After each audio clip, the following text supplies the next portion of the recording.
Hello everyone, आप सभी का एक बार फिर से नए वीडियो में स्वागत है। दोस्तों, सप्रसंग व्याख्या का जो एक प्रश्न आएगा आपका एक काव्यांश में से और एक आएगा आपके गद्यांश और पद्यांश, दोनों में से एक एक आएगा। तो हम यहाँ पर जो पठित काव्यांश और आपका गद्यांश है उसका सप्रसंग उसकी व्याख्या करते हैं। तो देखिए, पहला उदाहरण दिया हुआ है कि अरुण यह मधुमय देश हमारा, जहाँ पहुँच अनजान क्षितिज को मिलता एक सहारा, सरस तामरस गर्भ विवाह पर नाच रही तरुशिखा मनोहर, चिटका जीवन हरियाली पर मंगल कुमकुम सारा।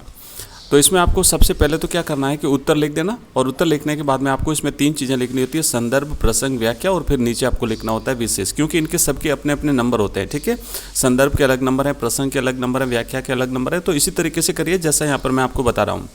सबसे पहले आप लिखेंगे संदर्भ, और संदर्भ में 2 चीज़ें लिखी जाती है। ये काव्यांश कहाँ से लिया गया, उस चैप्टर का नाम और उसके कवि का नाम लिखा जाता है। अगर गद्य है तो उसमें पाठ का नाम और उसके लेखक का नाम लिखा जाता है। तो यहाँ पर आप लिखेंगे कि प्रस्तुत काव्यांश जयशंकर प्रसाद के नाटक चंद्रगुप्त के एक प्रसिद्ध गीत कार्नेलिया का गीत से लिया गया है। ये 2 चीज़ें आपको लिखनी है, इसे अंडरलाइन कर दीजिए। यहाँ पर आप चंद्रगुप्त को अंडरलाइन कर दीजिए और यहाँ पर कार्नेलिया का गीत इसको अंडरलाइन कर दीजिए, हाईलाइट कर दीजिए, या फिर उसे मार्कर से मार्क कर दीजिए, ब्लैक पेन से इसे अंडरलाइन कर दीजिए। ठीक है, या फिर इसे ब्लू पेन से भी आप इसे अंडरलाइन कर दीजिए। नेक्स्ट है, इसमें कार्नेलिया भारत के प्राकृतिक सौंदर्य का वर्णन करती है।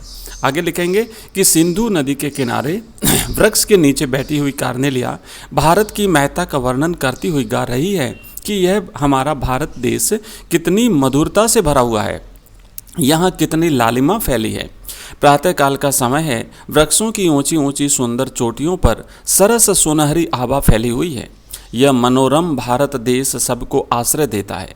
यहाँ वृक्षों की शाखाओं से छनकर जब सूर्य की किरणें कमलों पर अपनी कांति बिखेरती हैं, तब वे पुष्पों पर नृत्य करती प्रतीत होती हैं। यहाँ चारों ओर जीवन का सुंदर सरस मनोहारी रूप दिखाई दे रहा है।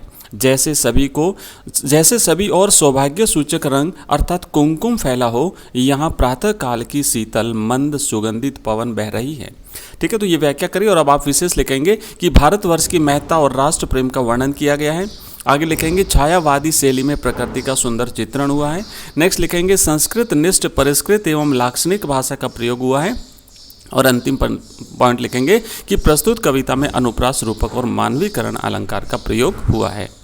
एक और उदाहरण हम यहाँ पे देते हैं, इसका भी आपको करना है। काव्यांश की सप्रसंग व्याख्या करिए। उदाहरण के लिए यहाँ पे लिखा हुआ है कि मुझ भाग्यहीन की तू संबल, युग वर्ष बाद जब हुई विकल, दुख ही जीवन की कथा रही, क्या कहूँ आज जो नहीं कही, हो इसी कर्म पर वज्रपात, यदि धर्म रहे सदा नत माथ, इस पर मेरे कार्य सकल हो भ्रष्ट शीत कैसे सतदल, कन्ये गत कर्मों का अर्पण कर मैं करता मैं तेरा तर्पण। तो सीधा सीधा लिखेंगे इसमें भी कि प्रस्तुत काव्यांश महाकवि सूर्यकांत त्रिपाठी निराला की प्रसिद्ध रचना या फिर कविता सरोज स्मृति से अवतरित है। आगे लिखेंगे कि इसमें कवि स्वर्गीय पुत्री का स्मरण करते हुए भाव विहल हो उठता है और इस अंश में निराशा से भरे हुए पिता के भावों का वर्णन हुआ है। उसके बाद में व्याख्या करेंगे कि कवि निराला कहती है कि हे पुत्री, मेरे जैसे भाग्यहीन पिता का एकमात्र सहारा तू ही तो थी, लेकिन अब तेरी मृत्यु के इतने वर्षों बाद जब व्याकुलता बढ़ गई है, तब मैं तुमसे क्या कहूँ। मैंने अपने जीवन की इस व्यथा कथा को आज तक किसी से नहीं कहा है, क्योंकि दुख ही मेरे जीवन की कथा है। मैंने जीवन में दुख ही दुख देखे हैं। कवि भाव विहल होकर के कहता है कि मेरे ऊपर चाहे कितनी ही भयानक विपत्तियां आए, यदि धर्म मेरे साथ रहा तो मैं इन विपदाओं को मस्तक झुकाकर सहज भाव से स्वीकार कर लूँगा। धर्म के रास्ते पर चलते हुए भले ही मेरे समस्त सत्कर्म उसी प्रकार भ्रष्ट हो जाएं जैसे सर्दी की अधिकता के कारण कमल पुष्प नष्ट हो जाते हैं, लेकिन मैं अपने रास्ते से नहीं हटूंगा। कवि अंत में कहता है कि बेटी, मैं अपने जीवन के समस्त शुभ कर्मों को तुझे अर्पण करते हुए तेरा तर्पण करता हूँ, अर्थात अपने कर्म फलों को श्रद्धांजलि रूप में अर्पित करता हूँ। आप नीचे लिखेंगे विशेष, कवि की विवस्था एवं वेदना की स्वाभाविक अभिव्यक्ति हुई है। आगे लिखेंगे दूसरा पॉइंट, करुणा और वात्सल्य रस का मिश्रण है, शीत कैसे सतदल में उपमा अलंकार है। और आगे लिखेंगे भाषा सहज, सरल और तत्सम शब्दावली से युक्त है। एक गद्यांश की भी सप्रसंग व्याख्या कर लेते हैं। यहाँ पे देखिए लिखा हुआ है कि बालक के मुख पर विलक्षण रंगों का परिवर्तन हो रहा था, हृदय में कृत्रिम और स्वाभाविक स्वाभाविक भावों की लड़ाई की झलक आंखों में दिख रही थी। कुछ खासकर गला साफ कर नकली पर्दे के पीछे से स्वयं विस्मित होकर बालक ने धीरे से कहा, लड्डू। पिता और अध्यापक निराश हो गए। इतने समय तक मेरा श्वास घुट रहा था। मैंने कुछ सांस भरी। आप इसे पढ़ लीजिएगा पूरा और यहाँ पर आप लिखेंगे सबसे पहले संदर्भ में कि प्रस्तुत काव्यांश पंडित चंद्रधर शर्मा गुलेरी के सुमिरनी के मन के निबंध के बालक बच गया शीर्षक से लिया गया है।